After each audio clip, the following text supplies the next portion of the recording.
les institutions de l'Union européenne sont nées de la plume de Walter Hallstein, qui était un juriste nazi, mais qui a aussi été le premier président de la Commission européenne.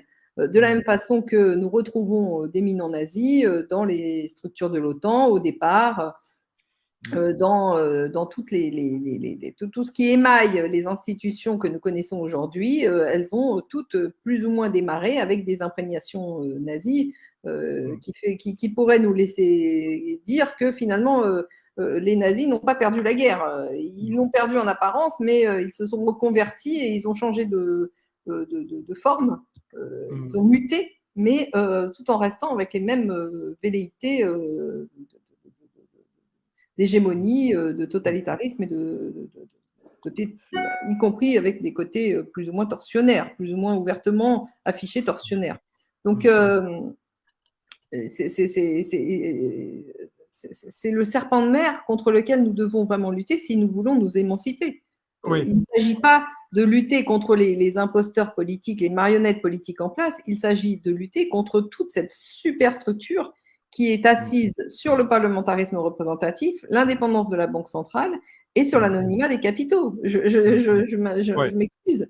Mais tant que ces gens-là resteront dans l'ombre et qu'on ne pourra pas les nommer très précisément, ils continueront à agir dans l'ombre par des biais, des intermédiaires lesquels pourront changer tous les jours, mais ça ne changera pas la structure du pouvoir en place.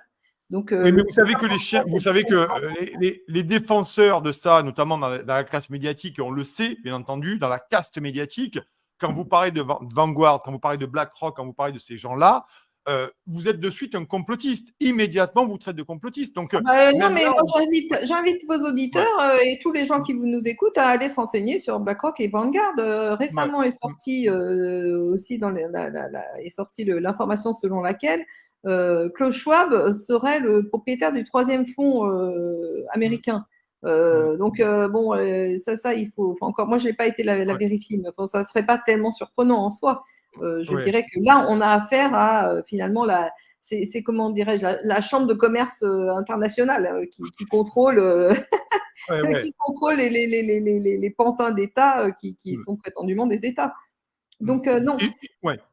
Il faut, ça ne sert à rien de parler de structures politiques alors qu'elles n'existent pas, de partis politiques qui ne sont pas des partis, qui font tout sauf de la politique, qui font de la propagande, du relais d'influence, ils font tout ça, mais ils ne font pas de politique au sens propre du terme, au sens où ils relaieraient les intérêts des populations qui habitent sur un territoire. Ça, c'est radicalement pas leur mission.